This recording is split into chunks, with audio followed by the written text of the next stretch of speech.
Peace, focus, balance. These are just some of the skills you will master when you join Miyagi-Do Karate. Now you can learn the secrets of Okinawan karate. True karate by joining the Miyagi-Do team. Don't be a snake in the grass. Be a champion. Don't be a snake. What the? Things I can't understand.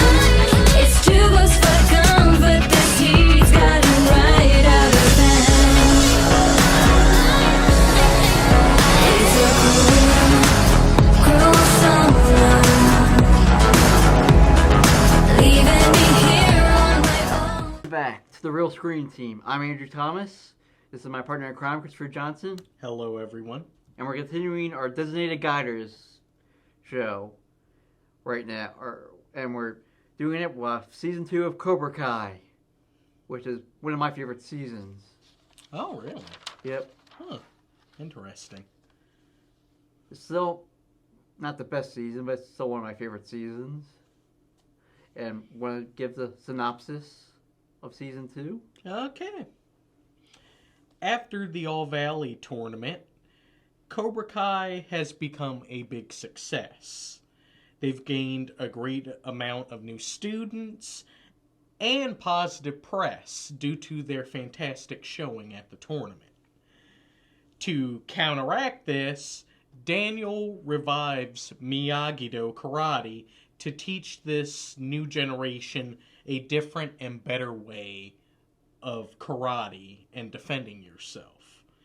Tensions begin to flare between the two dojos due to their different ideologies, rivalries between the students, and the return of John Kreese. So, what do you think of this season when you first watched Season 2? I really enjoyed it. Same it here. Definitely showed a great deal of character development for the new cast. Yeah. And as well, I think it kind of calmed down Daniel's whole outlook on this whole rekindling of the feud, because Season 1, I think we understand why Daniel's acting the way he's acting. And it actually got to the point that he was being a bit of an antagonist, a serious antagonist, in trying to stop Cobra Kai. Now, in this season, we see him calm down and try to focus on teaching new students a different way. You know, instead of trying to harm a business, why not go ahead and help the people that he's trying to protect? Which I think is definitely good. And, you know, not only has he brought Robbie under his wing, he's also gotten his daughter Samantha back into karate. Because she did start to learn it when she was younger, but as she got older, lost interest. But now she's back into it. Yep. And they were the first two, and then we get an unexpected character who decides to go join. Yes. Dimitri decides to join Miyagi-Do. Good old Dimitri. After... a confrontation with Kreese. Well, first, after being pestered by Hawk to join, being like, stop trying to ride our coattails. Go ahead and earn it yourself. Join Cobra Kai. And then he runs into that situation with Kreese. He decides, why don't I go ahead and go with Miyagi-Do? Especially since the fact that they saved me from almost getting beat down by Cobra Kai just because I decided to give them a bad Yelp review. Which just still sounds kind of stupid. Yeah. And in some ways he kind of deserved it. Yeah. I mean, dude, calm down with the whole neurotic thing. Grow a backbone, man. Yep. I mean, look at your friend Eli. Mm-hmm. He's Hawk now. Yeah. He's a badass with this spiky red mohawk now. He's got a back tattoo. He's got a chest tattoo. He's got a girlfriend. Mm-hmm. He doesn't take nothing from no one. Yeah. Grow a backbone. It can help. And also, you deserve that punch for actually trying to say something positive about Jodie Whittaker as the Doctor. You deserved that punch. I can't wait for the comments to hear about the. But let's talk about some of the returning characters. Kreese of all people is back.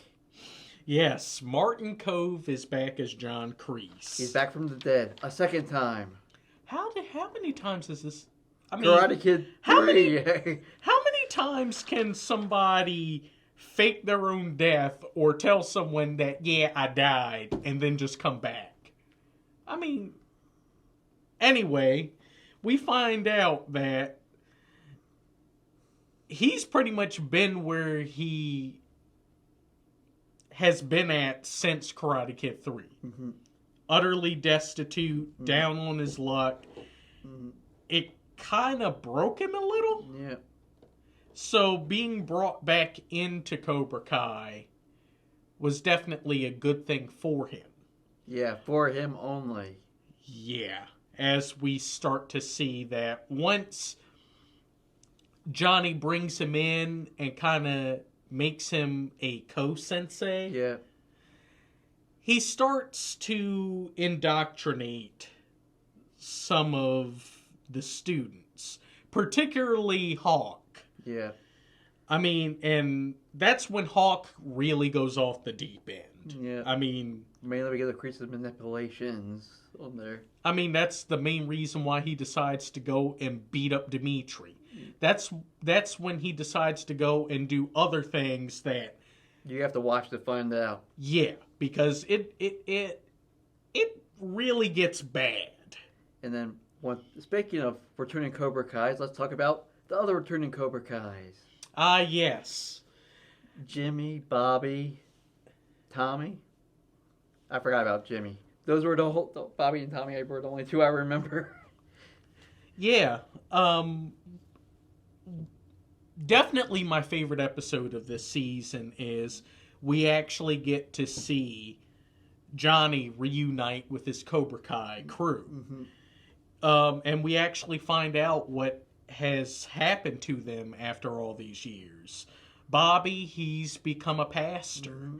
Mm-hmm. Jimmy, is he pretty much a stay-at-home dad? I think so. Yeah, he's a stay-at-home dad, and unfortunately for Tommy, he's dying of cancer. Yeah.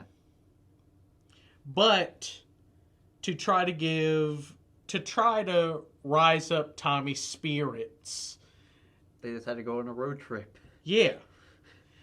The only thing that I'm kind of sad that they weren't able to do for this episode was bring back Dutch. Yeah. I mean, they did ask Chad McQueen if he wanted to return, but he respectfully declined because he's retired from acting. Yeah. But it was also nice that they did kind of tell us what has become of Dutch, and Yeah. he's in prison. It kind of foretold what was going to end up happening to him when you watched the first film. Yep.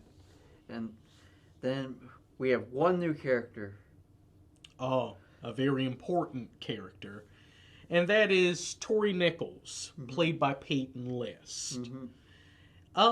She's essentially kind of the polar opposite and rival for Samantha. Yep. In more ways than one. Oh, yeah. Oh, yeah. Yep. Not just ideologies and manner of which they've grown up. They kind of get into an issue with Miguel. And then we also have Robbie into it, which makes it a love rectangle. Yeah. Miguel still pines for Sam, but she's in a relationship with Robbie. Miguel decides maybe he wants to pursue something with Tori, but then Sam gets back involved. And then all bedlam ends up happening. And you have to watch this season to find out where it leads on this one. It's really, man, season 2. Whoa. It got intense. Yeah. Very intense. Very, oh my God, what just happened? Yep. We're not going to give anything away. You just have to watch it yourself. Yes, definitely. Unless you turn into our season 3 episode, then I recommend you not to watch. Listen to what we have to say. Definitely watch the first 2 seasons before you go into our review for season 3. Yep. And you want with you bringing up characters that returned, we kind of forgot one character that returned in the first season. Oh, Daniel's mom. Yeah, they were actually able to bring back Lucille LaRusso. And it was definitely very nice to see Randy Heller back. Yep, even though she has a love and hate relationship with his wife. Well, it starts out like that, but they mellow out. Mellow out. Yep. And she's actually able to give Daniel some much needed advice. Because it's definitely shown in the first season and even the second season and even a little bit of the third season that ever since Mr. Miyagi died, he's lost focus in some ways. He knows that there's something missing. And he realizes that sometimes he really needs the guidance Mr. Miyagi gave him. Yep. And how do you rate season 2? Season 2, I give it a 9 out of 10. The only drawback I have with it is it focused a bit, maybe a little bit too much with the new cast. I think they kind of drew back a little from Johnny and Daniel. I mean, it was still good. It was much needed development. Yeah. But I don't know. I feel as though that there wasn't enough balance between the two, like how it was in season 1. Me, I'm going the reverse. I give it a 10 out of 10. My very first 10 out of 10. Wow. It was really good. And they give Johnny some development with a character that we forgot to mention, Carmen, Miguel's mom. There. Because she plays a big role in Johnny's development also. In more ways than one. And plus she also has Miguel's grandmother, Rosa, kind of cheering him on. Because she actually sees something good in him. Yeah, since we forgot to mention him in season 1, this is our mention here. Yes, all the respect in the world to Vanessa Rubio and Rose Bianco. The reason I give it a 10 out of 10 is because of, the climax. Once we get to that climax. And also, and that's why mainly I give it a 10 out of 10 is because of the climax. I mean, yeah, it was. It was. And they replay Cruel Summer, my favorite song. Hey, they found ways to make reference to a number of songs from the Karate Kid films in the season. I mean, they played The Ride by the Matches when Johnny and the Cobra Kai crew are on their motorcycles. They did actually name an episode after the main theme for Karate Kid Part 2, Glory of Love by Peter Cetera. And, of course, the different iterations of Cruel Summer that they played. Yeah. Which you hear on so many in the trailers that you can find on YouTube. But before we go, we recommend that you watch season 2 on Netflix of Cobra Kai and also Find us on Facebook, find us on Pack 14, and like, comment, and subscribe on our YouTube channel. Yes. And give us feedback if you want to get the spoiler warning for Season 2 in the future. Yeah, if you want us to go by... At least before Season 4, if you want us to do a whole... Yeah, a whole episode-by-episode review. Mm-hmm. But our next episode's another designated guider, and we're finishing up the current season of Cobra Kai. Yes, we finally get to talk about the new third season of Cobra Kai. This has been a long time coming. Do you want to roll us out? Well, sure. Thank you all for coming and watching. Definitely come back again. Like, comment, subscribe, and share all of our videos and our channel on YouTube. Thank you all. Let's fade to black.